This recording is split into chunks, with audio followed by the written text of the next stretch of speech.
Voilà, Sylvain Roy. Et il faudra se méfier des Vulcains de Victoriaville, Bruno. Voilà, Girard qui laisse derrière pour Breton. Derrière le filet, c'est repris par Marc Bernier. Bernier se départit d'un adversaire avant de remettre en avant à Rivard. Rivard tente de passer entre la bande et un défenseur. Ça n'a pas réussi. Simple remise au centre. Là, il y a Plourde qui doit se hâter, mais sa remise est beaucoup trop tôt en zone adverse. Il y avait encore Joey Junot qui était resté là. Jacques, inutile de dire que les replis défensifs et l'échec avant seront très importants lors de cette période de surtemps. Surtout le repli défensif, car on connaît la vitesse des deux équipes, surtout de Victoriaville, avec des joueurs tels que Serge Breton, Francis Lapointe, Mario Richer, Steve Girard. C'est toute une équipe de hockey, les Vulcains de Victoriaville. Oui, ils sont classés deuxième au Canada, au dernier classement collégiaux. Ils sont, contrairement aux Faucons, les Faucons doivent toujours travailler très fort pour arracher des points au classement, alors que les Vulcains peuvent se permettre de peut-être jouer de temps à autre à 85 ou 90% de leurs possibilités et ils gagnent quand même. Exactement. Comme ils disent, lorsqu'on parle des Oilers d'Edmonton, ils gagnent les parties qu'ils veulent gagner. Voilà. Peut-être pas à ce point-là pour les Vulcains, mais quand même, ils ont... Moins cette année, en tout cas, que l'an passé. Oui. Parce qu'ils ont Saint-Laurent dans le dos et quand même, les Faucons ont bien paru contre les Vulcains cette année. Pendant que Richer pénètre en zone adverse, mais il était pratiquement seul de son camp. Ça revient sur le bâton de Gino Mercier. 3 contre 2, Bissonnette hésite un moment avant de remettre à Bernier. À Bissonnette, et il rate la cible de peu, là. Juste au-dessus de la cage, Jacques. Quel scénario? Comment prévoir? On ne s'attendait pas à un tel match, là, surtout après la première période, Jacques, où il ne se passait absolument rien, pas de mise en échec, pas de beau jeu, pas de belles séquences offensives, pas de repli défensif, mais absolument rien. La deuxième période a été tout le contraire, ainsi que la troisième. Le scénario est pratiquement imprévisible dans ces situations. Et on nous dit, là, on me dit à l'oreille que la blessure de Ricky Lafontaine ne semble pas aussi sérieuse qu'on aurait pu le croire, là, selon les images qu'on nous a offertes. Et il devrait être en mesure de peut-être pas jouer encore. Je ne sais pas s'il jouera. Est-ce qu'il est de retour devant dans le banc des siens? On ne le sait pas. D'ici, c'est assez difficile, là. Non, Jacques, il est encore assis juste à côté du banc des siens. Voilà, Jasmino qui ne doit pas lésiner trop longtemps avec la rondelle. C'est la raison pour laquelle il remet à la break, qui lui la laisse derrière à Pétier. Il a été devancé là par Francis Lévesque. Les juges de ligne qui voient absolument tout, Jacques, qui n'ont rien laissé passer. L'arbitre non plus. Ben l'arbitre non plus, c'est un peu embêtant à dire, car en fin de période, il a laissé passer plusieurs choses. On a vu, entre autres, un enchaîné qui était, à un certain moment, complètement déchaîné. Oui, complètement. Oui. Et là, on a vu quelques instants Lafontaine qui était assis sur le banc des joueurs. Il a l'air un peu penaud de ne pas pouvoir participer à cette période de surtemps. Ben, c'est un élément important parce qu'il jouait avec Mercier et Bissonnette jusqu'au moment où il a été blessé. Voilà Pascal Labrec. Labrec, par derrière, réussit à projeter cette rondelle complètement profondément dans le territoire du Victoriaville. Attention, Donald Boulian rapidement s'amène. Et là, Marc Bernier, là, à ses trousses. Il est rejoint et arrêté finalement par Marc Bernier. Dans le coin, on se retrouve à 4 joueurs et ce sera l'immobilisation de la rondelle. Marc Bernier qui a montré beaucoup de volonté sur ce jeu, car Boulian était en pleine vitesse de croisière et Marc Bernier l'a accroché quelque peu, juste en deçà de la légalité, excusez-moi. Et ça aurait pu provoquer quelque chose si Boulian s'était échappé. Joe Hardy qui semble un peu inquiet. Surtout là, à l'approche de cette mise au jeu qui s'effectuera à la droite de Benoît Lafrenière. On peut l'être inquiet, Jacques, surtout lorsqu'on a une avance de 5-2 après 2 périodes. On laisse aller une avance de 3 buts. Quel jeu audacieux là du défenseur des Faucons des Villosons. Lafrenière a dû réagir promptement là-dessus. Là, il y a un petit peu de chicane devant le filet de Lafrenière. Rien de bien grave. On n'a pas eu de... Scène disgracieuse ce soir. Exactement. Genre, on a eu de très bonnes mises en échec et c'est ça que le hockey, en fait. Le hockey de contact, ça doit être des bonnes mises en échec, de bons contacts physiques, sans scène disgracieuse, comme tu l'as dit.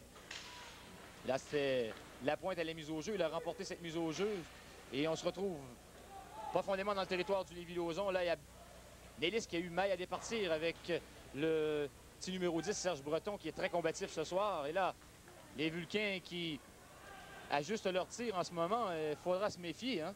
Dans le coin maintenant, une rondelle qui était destinée dans l'enclave, mais les Faucons réussissent cette sortie de zone avec l'excellent Joey Junot en tête. Junot s'amène. Et devant, oh, Rivard qui rate une chance inouïe. Il avait la passe un peu trop dans les patins, Jacques.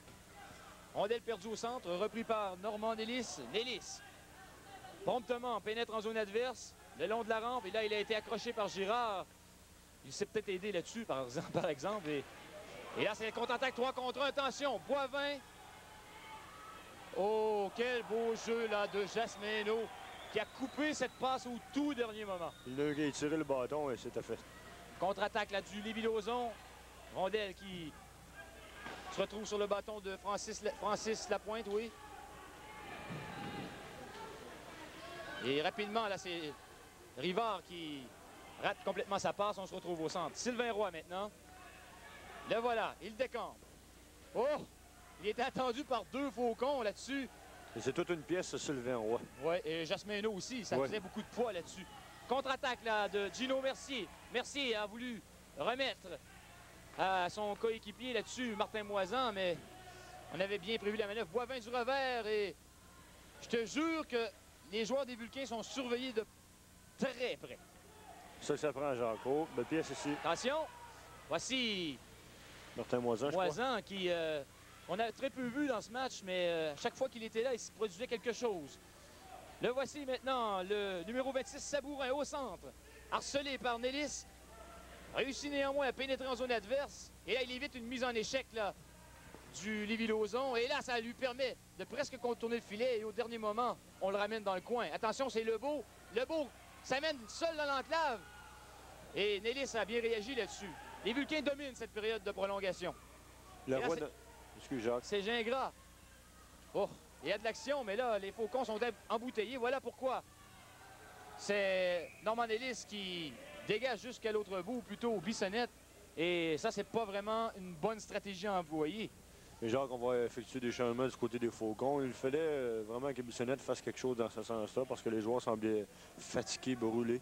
Et comme on le disait tout à l'heure, Lavoie n'a pas été mis à l'épreuve de la 3e période et il y a environ la moitié de la période de sortie de passé déjà et il n'a pas eu encore un bon lancer pour dire être vraiment mis à l'épreuve. Ça pourrait peut-être jouer en faveur des Faucons si jamais ils réussissent à faire une bonne sortie, soit peut-être un 2 contre 1 ou 3 contre 2. On voit le temps, là, 5 minutes 18 secondes et le pointage de 5 à 5. Chose certaine, ce sont les Vulcains qui attaquent constamment dans cette période de surtemps. Voilà, sortie de zone appliquée par les Faucons. Pascal Labrec au centre. Courte passe maintenant jusqu'à Normand Nélis. Plutôt Lévesque qui a presque déjoué la brigade défensive là, du Victoriaville. Rondelle conservée en territoire ennemi.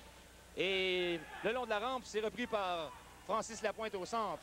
Simple remise là, dans le coin en diagonale, mais Jasmino arrive le premier. Ça se retrouve au centre. Francis Lévesque rate complètement sa mise en échec. Ça revient sur le bâton de Jasmino jusqu'à Pelletier. Serge Pelletier. Le voilà lancé, bien arrêté par Berthe Lavoie qui ne prend pas de chance et pour cause là-dessus. Pelletier était seul de son gain. Il a dû effectuer un lancer pour prendre au moins une chance de marquer là-dessus. Jacques, les Faucons n'ont pas encore effectué une bonne attaque depuis la 3e période, pour dire, et surtout en période supplémentaire. Par contre, ils font des belles entrées de zone, mais je ne sais pas si tu remarques qu'il y a toujours un allié des Vulcains qui vient aider les défenseurs. Sur la dernière séquence, c'était Serge Bredon, et je ne crois pas qu'on verra beaucoup de surnoms d'ici la fin du match. 4,42 à faire en période supplémentaire. Junot remporte sa mise au jeu, ça va à Nélis. Et quelle chance ratée là, de la part d'Yves Plourde, mais qui avait chuté bien avant que le disque lui soit parvenu. C'est ce qui a aidé Lavoie là-dessus. Encore une fois, ce sont les Faucons qui attaquent. C'est Plourde.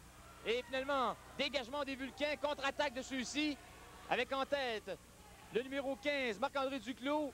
Et là devant, c'est Richer qui a été violemment accroché au passage. Ça permet cette sortie de zone là des Faucons avec en tête Yves Plourde. Il est seul de son camp, attend l'arrivée de Rivard. Rivard qui suivait derrière se retrouve dans le coin, s'arrête brusquement.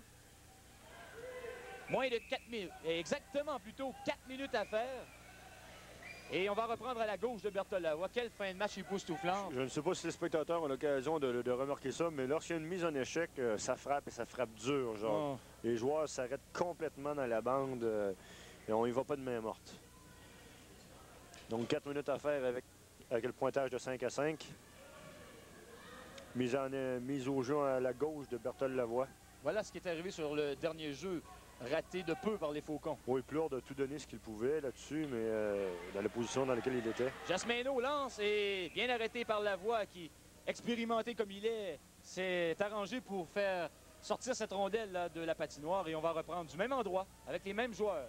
Resmet, avec la portée qu'il a un excellent lancer. Il le tient toujours assez bas, ce qui donne des chances de retour et des chances d'être dévié. J'allais dire le même joueur, mais on a vu apparaître immédiatement, après quelques instants de repos à peine, Francis Lapointe, et c'est lui qui prendra la mise au jeu devant son vis-à-vis, Gino Mercier. Le général des Vulcains, en fait. Mercier qui étudie la situation. C'est lui qui remporte sa mise au jeu, mais d'une drôle de façon, tellement que Bernier doit se hâter pour ne pas permettre une attaque à 2 contre 1. Voilà. Cette rondelle laissée libre, repris par Alain Bissonnette. Bissonnette jusqu'à Mercier, c'est beau. Mercier, le voilà au centre. Lance, et encore une fois, Lavoie stoppe cette rondelle, la gobe comme un fruit mûr, et on s'arrête avec encore 3 minutes 36. Jacques, depuis environ 1 minute et demie, 2 minutes, il n'y a pas eu de belle séquence pour dire. Je crois que les Faucons ont effectué 2 ou 3 lancers, mais sur les derniers lancers, il était un petit peu haut peut-être pour être dangereux. Berthold Lavoie n'a eu qu'à lever son bloc pour faire l'arrêt. Il en a certainement vu des plus difficiles au cours de sa carrière, celui-là. Oui, voilà, Labrec à la mise au jeu maintenant du côté du Lévis-Lauzon. C'est lui qui remporte à nouveau cette mise au jeu. Lancé du revers, bien arrêté là par Lavoie. Et c'était pas comme ce tir de Pelletier. Non, ça c'était vraiment pas facile car il y avait une circulation assez dense devant Berthold et il a mis la mitaine. Et facilement fait l'arrêt. Du moins, ça semblait facile car il faut dire c'est un excellent gardien de but. Et si Berthold, au dire de quelques-uns, connaît une moins bonne saison que par le passé, lorsque vient le temps de garder les buts dans des situations similaires, il est là, il est expérimenté et on le voit bien, on le sent. Exactement, c'est un gardien de but d'expérience, il a la tête froide, il voit bien le jeu. On en a vu d'autres, Jacques. 3 minutes 30 à faire à cette période supplémentaire. Simple remise au centre. C'est Bégin qui doit se hâter. Voilà maintenant cette belle remise. Lancé, bien arrêté, retour! Oh! La break. Et à nouveau, encore une fois, Serge Pelletier qui rate une chance unique. Il faudra se souvenir de ça si jamais les Vulcains parvenaient à marquer. Et là, bien, on projette beaucoup trop tôt. Et voilà. C'est vraiment la meilleure chance qu'une ou l'autre des deux équipes a eu dans le match. Je ne sais pas si on va pouvoir avoir la reprise de ce jeu-là, mais il s'en est fallu de très peu pour que les Faucons comptent le but. Peut-être que les Faucons ont même été surpris d'avoir une si bonne occasion. Voilà la reprise de ce dernier jeu.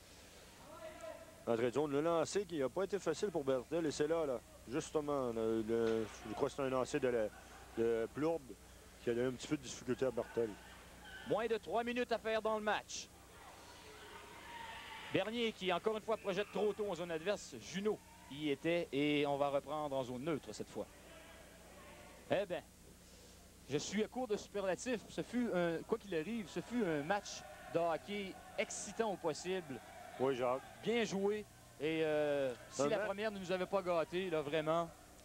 Les 3 autres périodes, là, si on peut compter la supplémentaire, là, nous ont été très fertiles en émotion, Jacques. Mise au jeu remportée par les Vulcains. Sylvain Roy doit promptement réintégrer son territoire. La passe pour Pierre Viault. C'est bien réussi après coup par Breton. Breton s'amène rapidement, laisse derrière pour Lapointe. Son tir à lui a été arrêté en défensive. Ce sont les Vulcains qui attaquent présentement. Et rondelle qui est projetée au centre après coup. Ça sera accepté. Oh! Mise en échec évitée là par Yves Plourde. Et là, rondelle perdue qui ne sera pas refusée. Et là, il faudra faire vite. Il y a Girard au dépens de Bernier, mais finalement, c'est Jasmino qui reprend rapidement. Mais belle remise là à Hugues Rivard. La sienne est tout aussi bonne pour jouer Junot. Junot s'avance davantage. Oh!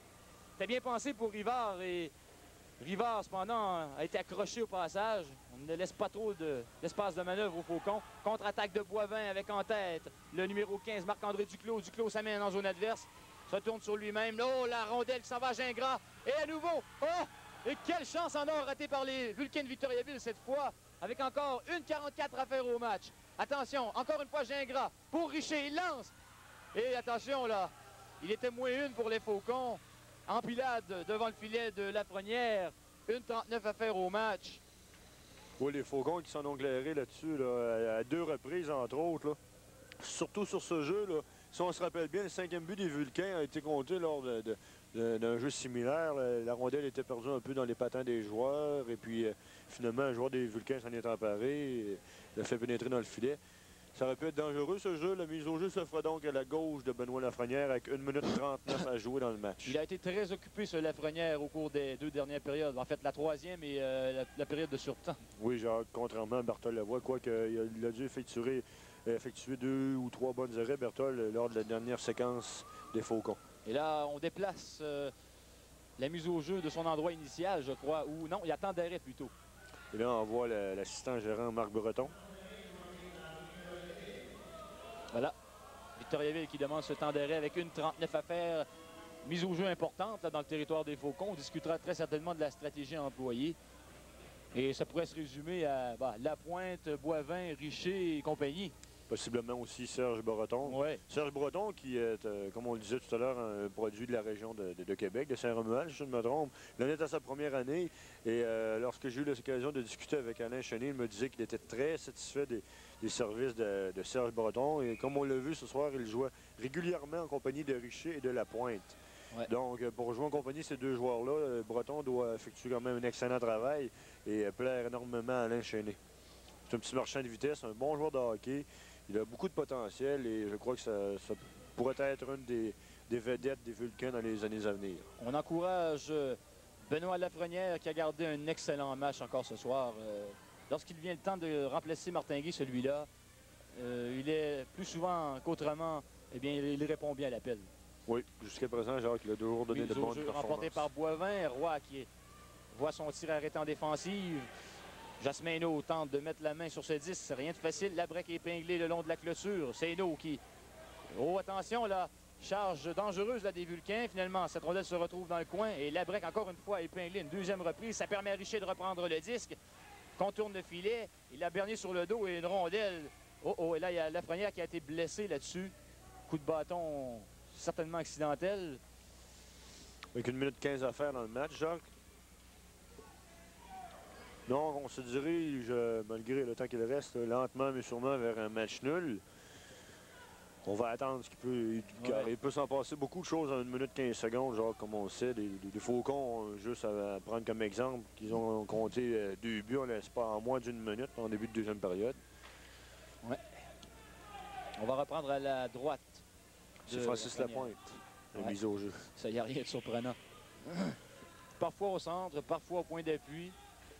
Mise au jeu remportée par Lapointe, mais immédiatement après, ce sont les Faucons qui reprennent. Attention, Rivard s'amène. Oh! Et derrière, il y avait la break qui suivait. Excellent jeu défensif de Sylvain Roy, sinon c'était une échappée. Et attention, Lapointe, qui à son tour rate une excellente opportunité. Voilà Pierre Viau maintenant à Lapointe à nouveau. Déjoue un défenseur, fait une chute, reprend cependant. Moins d'1 minute à faire en troisième, lancé, arrêté en défensive. Et là, les Faucons qui sont débordés. Attention, ça pourrait être un 2 contre 1. Pascal Labrec seul, ça vient devant la voie. Et goal! Le but de Serge Pelletier, mesdames, messieurs. Le banc se vide. L'euphorie. Un magnifique but, Jacques. Oh, allez, regarde Lafrenière, Bruno. Oh, quel but. Je sais pas si on en aura l'occasion, Jacques. Même Joe Hardy qui s'en va sur la patinoire. C'est pas habituel de ben voir là, Joe oui, Hardy. c'est la première fois que je vois ça. C'est la première fois que je vois ça de ma vie. L'instructeur-chef Joe Hardy qui sort de son banc, probablement soulevé comme nous pour ce but. Oh, qu'est-ce qu'il est heureux, Joe Hardy. Et moi, je le trouve très sympathique. Oh!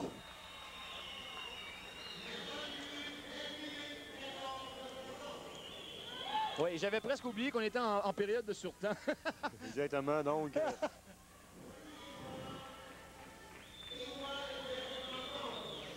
Voyons la reprise de ce but. Là, on va voir l'erreur en défensive d'un joueur des Vulcains. Je crois que c'est le numéro 9, Sylvain Roy, qui va commettre cette erreur. Et ça va suivre le but. Ça précède le but dramatique. Bon, en fait, c'est pas tellement une erreur. Il a peut-être joué ce qu'il devait jouer. Là, la break à la dernière seconde qui remet à Pelletier et c'est le but. Le but fatal. Eh bien, victoire arrachée in extremis là, par les Faucons de Lévis-Lauzon. Est-ce qu'on a eu les joueurs du match? En tout cas, c'est peut-être Pelletier ou c'est Labrec. Pelletier ou Labrec. De toute façon, il y a plusieurs étoiles individuelles dans ce match-là. Ça, il n'y a pas à en douter. Et le nombre des tirs au but en cette période de surtemps. 8 pour les Faucons et 3 pour les Vulcains. Et voilà. Eh bien, tout un match et toute une fin de match. Est-ce qu'on pouvait prévoir meilleur scénario, Bruno? Je te laisse aller parce que je suis à court de superlatifs là-dessus, moi. Jacques, c'est vraiment un match typique des Faucons et des Vulcains. Une première période terne, on s'étudiait plus que d'autres choses possiblement.